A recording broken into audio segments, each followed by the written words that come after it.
Hello friends, Rehman গার্ডেন্সে আপনাদের প্রত্যেককে স্বাগতম। আশা রাখছি আপনারা প্রত্যেকে সুস্থ আছেন। আপনাদের প্রত্যেকের সুস্থতা কামনা করে আজকে নতুন একটা ভিডিও শেয়ার করছি।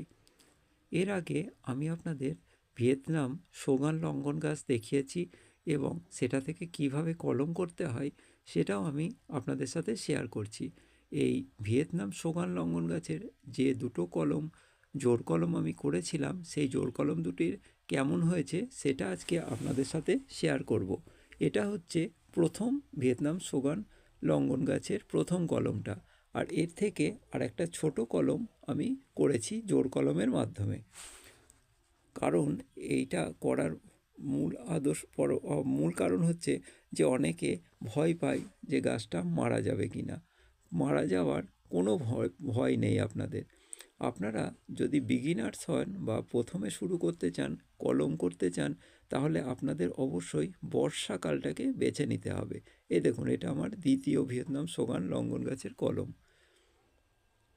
প্রথম কলমটা ভালো ছিল, গাছের মাথাটা সেই জন্য বেশ বড় আকার হয়েছে, আর দ্বিতীয়টার আর একটা ডাল ছোট থাকায় ছোট কলম হয়েছে। এই নিয়ে কোনো চিন্তা করার কারণ নেই। এই শীতকালটা চলে যাওয়ার পরই এই প্রত্যেকটা গাছ খুব বড় আকার ধারণ করবে এবং ঝাঁকালোও হয়ে যাবে। এর মধ্যে আপনাকে কি করতে হবে, কোনো খাবার দিলে চলবে না।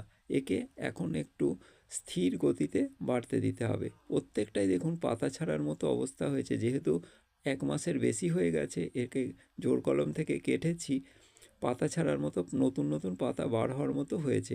কিন্তু এটা শীতকাল বলে একটু টাইম লাগবে। শীতকাল চলে যাওয়ার পরই এর নতুন পাতা ছেড়ে এর আকৃতি পুরো অন্যরকম হবে। সেটা আপনাদের সঙ্গে অবশ্যই আমি শেয়ার করব।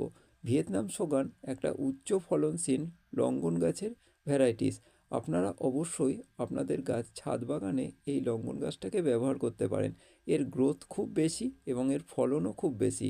থোকায় থোকায় হয়, সাইজটাও মোটামুটি ভালো এবং খেতেও ভালো। তো আমি এর আগে যে ভিডিওটা শেয়ার করেছি ওটা হচ্ছে মাতৃ গাছটাকে কলম কাটার পর কেমন দেখতে হয়েছে। অনেকে ভয় পেয়ে যায় গাছটা মারা যেতে পারে, কিন্তু কখনোই নয়, মারা যাওয়ার কোনো সম্ভাবনা নেই। আপনারা একটু কলম কিভাবে করতে হয় সেগুলো জেনে শুনে একটু কলমটা করবেন, তাহলে মারা যাওয়ার কোনো সম্ভাবনাই থাকবে না। আর যদি কোনোভাবে কলমটা সাকসেসফুল না হয়, তাহলে আপনার যেই কলমটা করছেন সেই কলমটা হচ্ছে শুকিয়ে যেতে পারে, কিন্তু মাতৃগাছ মারা যাওয়ার কোনো সম্ভাবনা নেই। তো বন্ধুরা, আজকের ভিডিওটা যদি ভালো লাগে অবশ্যই সাবস্ক্রাইব করে পাশে থাকবেন, আর ভুল হলে অবশ্যই কমেন্ট করে জানাবেন। ধন্যবাদ সবাইকে।